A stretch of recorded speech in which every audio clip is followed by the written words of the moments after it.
दोस्तों, आज हम आपको एक ऐसे कैरेक्टर के बारे में बताने वाले हैं जिसे यूरोप के कई इतिहासकार अपने हिस्ट्री की किताबों में एक जालिम और डाकू किस्म का इंसान बनाकर दुनिया के सामने पेश किया है। दोस्तों, हम में से बहुत सारे लोग ऐसे होंगे जो हॉलीवुड की एक मशहूर series pirates of the Caribbean जरूर देखी होगी या फिर इसका नाम जरूर सुना होगा। इस सीरीज में एक कैरेक्टर दिखाया गया है जिसका नाम बारबारोसा होता है, जो एक समुद्री जहाज का माहिर कप्तान होते हैं। इस कैरेक्टर को सीरीज में एक आंख से काना भी दिखाया गया है। चूंकि ये समुद्रों में महारत रखने वाले शातिर इंसान होते हैं, इसी वजह से इनको फिल्म में एक बहुत बड़ा समुद्री डाकू और जालिम किस्म का इंसान दिखाया गया है। दोस्तों, हम आपको बताते चले कि ये कैरेक्टर सल्तनत उस्मानिया के एक समुद्री फौज के कैप्टन खैरुद्दीन बारबारोसा से लिया गया है। खैरुद्दीन बारबारोसा इस्लामिक इतिहास में एक बड़े योद्धा थे। खैरुद्दीन बारबारोसा जब सल्तनत उस्मानिया की समुद्री फौजों की कमान संभाली थी, उस वक्त उस्मानिया सल्तनत भले ही जमीनी तौर पे बहुत ही मजबूत हो चुकी थी, लेकिन समुद्री तौर पे बहुत ही कमजोर थी। लेकिन वही अगर यूरोपीय ताकतों को देखा जाए तो वो समुद्री तौर पे बहुत ही मजबूत थी, और इसी वजह से उस्मानिया सल्तनत के छोटे मोटे इलाके और जहाज़ों को आए दिन लूट लिया करती थी। और इसी वजह से सल्तनत उस्मानिया में जो बिजनेसमैन थे, यानी जो ताजिर थे, वो सल्तनत उस्मानिया से दूसरी जगह कारोबार के लिए जाने में बहुत परेशानियां उठाया करते थे। वो इसलिए कि यूरोपियन ताकतें इनके सामानों को समुद्र में लूट लिया करती थी। और जब ऐसे मुश्किल हालात में खैरुद्दीन बारबारोसा ने सल्तनत उस्मानिया के समुद्री फौजों की कमान संभाली तो पूरा ही नक्शा चंद सालों में बदल कर रख दिया। और अब इनके जवाबी कार्रवाई की वजह से यूरोपियन ताकतें घुटने टेकने पर मजबूर हो गई थी। यूरोपियन लिटोरे ने खैरुद्दीन बारबारोसा से ये वादा तो किया ही कि अब हम मुसलमानों से जंग नहीं करेंगे और उनके समुद्री जहाज़ों को नहीं लूटेंगे।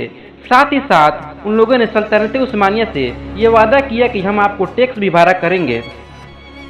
तो दोस्तों, चलिए हम शुरू से लेकर आखिर तक खैरुद्दीन बारबारोसा की हिस्ट्री जानने की कोशिश करते हैं, और आपको साथ में हम ये भी बताएंगे कि यूरोप के लोग खैरुद्दीन बारबारोसा को एक डाकू की तरह क्यों देखते हैं।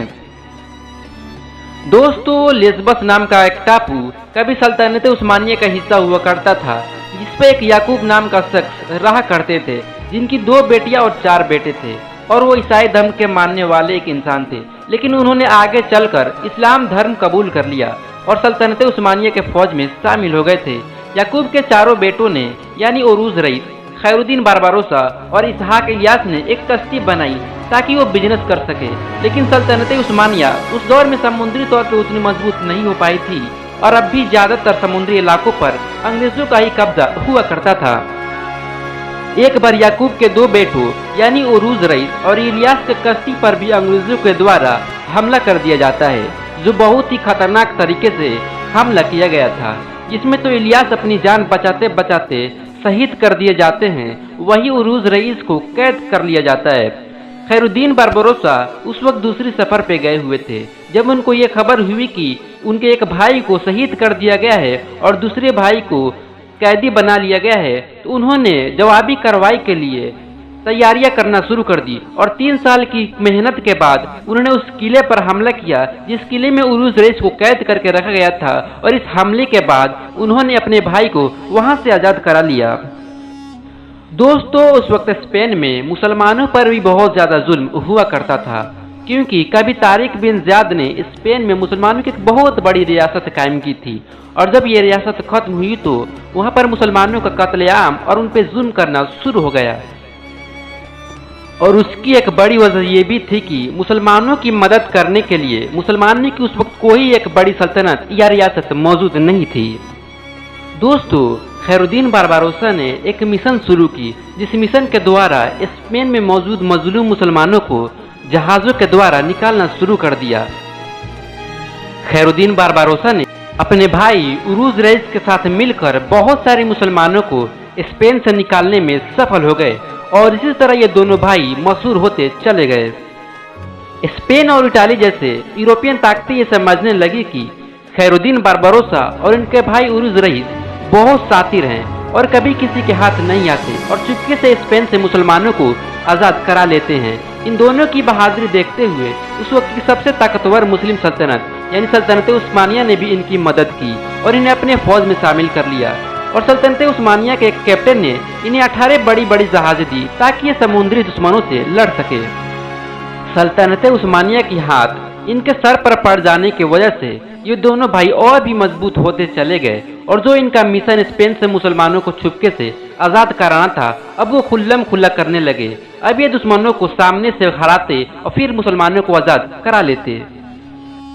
इन दोनों भाइयों की शोहरत और कारनामों को देखते हुए सल्तनत उस्मानिया के अलावा जो उस वक्त छोटी रियासतें थी जैसे मिस्र वगैरह, उन लोगों ने भी इन दोनों भाइयों की मदद करना शुरू कर दी थी।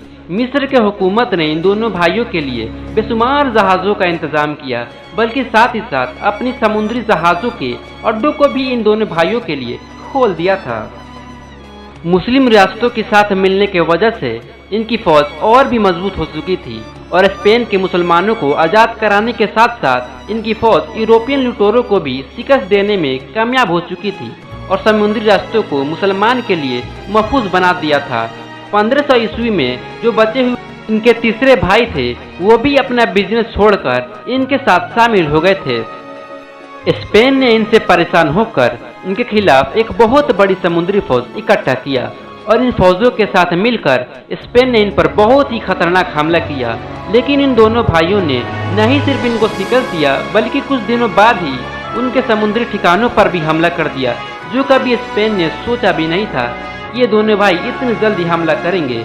इसके साथ स्पेन को हार का सामना करना पड़ा और स्पेन की बहुत सारे इलाके मुसलमानों के कब्जे में आ गए और 1515 आते आते यूरोप के ज्यादातर समुद्री इलाकों पर मुसलमानों का कब्जा हो चुका था। इन दोनों भाइयों से परेशान होकर स्पेन और इटाली के साथ साथ यूरोप के बहुत सारे छोटी बड़ी रियासतें इन पर हमला करने के लिए एक बहुत बड़ी फौज तैयार कर ली थी और इन ईसाई फौजों ने सल्तनत उस्मानिया की एक छोटी सी कश्ती पर हमला कर दिया। लेकिन बदकिस्मती से सल्तनत उस्मानिया के दुश्मनों के लिए उस वक्त जहाज में खैरुद्दीन बारबारोसा मौजूद नहीं थे। लेकिन तादाद में कम होने के बावजूद भी खैरुद्दीन बारबारोसा के दो भाइयों ने यानी उरूज रईस और इसहाक ने बहुत बहादुरी से इनका मुकाबला किया और मुकाबला करते करते ये दोनों भाई शहीद हो गए और अब अपने भाइयों में खैरुद्दीन बारबारोसा ही अकेले बच गए थे। अपने भाइयों को शहीद हो जाने के बाद भी इन्होंने अपने मिशन को जारी रखा और एक एक करके बारबारोसा ने सल्तनत उस्मानिया के झंडे समुद्री इलाकों में गाड़ते चले गए। खैरुद्दीन बारबारोसा की इन कारनामों की वजह से इनको सल्तनत उस्मानिया का एडमाइरल बना दिया गया और उस वक्त के मौजूदा सुल्तान के द्वारा इनको खैरुद्दीन का लक़ब दिया गया। 1519 ईस्वी में बारबारोसा ने उन फौजों को भी हार का मजा चखाया जो इनके दो भाइयों को शहीद कर दिए थे। चूँकि बार बार बारबारोसा की तरफ से हार मिलने की वजह से यूरोपियन देशों में यह अफवाह उड़ाई गई कि बारबारोसा एक समुद्री लुटेरा है जो ईसाइयों को लूट लेता है और उनको कत्ल कर देता है ताकि ईसाइयों को बारबारोसा के खिलाफ जंग के लिए इकट्ठा किया जा सके और ईसाई के तमाम रियासतों को मीटिंग के लिए बुलाया गया और फिर से जंग की तैयारियां शुरू कर दी गई और फिर से बारबारोसा के खिलाफ एक बहुत बड़ी फौज इकट्ठा कर ली गई। लेकिन हर बार की तरह इस बार भी ईसाई फौजों को हार का सामना करना पड़ा। यानी हम आसान लफ्जों में ये कह सकते हैं कि खैरुद्दीन बारबारोसा ने अपनी पूरी जिंदगी में यूरोप की नींद उड़ा कर रख दी थी। वो यूरोपियन ताकतें जो कभी किसी जमाने में मुसलमानों के जहाज़ों को लूट लिया करती थी, वो अब जहाज को चलाने के लिए सल्तनत उस्मानिया को टैक्स दिया करती थी। दोस्तों, यही वो दौर था जिसमें सल्तनत उस्मानिया पूरी दुनिया में सुपर पावर बनकर उभरी थी। क्योंकि दोस्तों, सल्तनत उस्मानिया तो जमीनी तौर पे पहले से ही मजबूत हो चुकी थी, लेकिन खैरुद्दीन बारबारोसा के आ जाने की वजह से समुद्र में भी अपने झंडे गाड़ चुके थे। आखिरकार 1546 ईस्वी में इस बहादुर शख्स ने मौजूदा तुर्की के शहर इस्तांबुल में वफात पाई।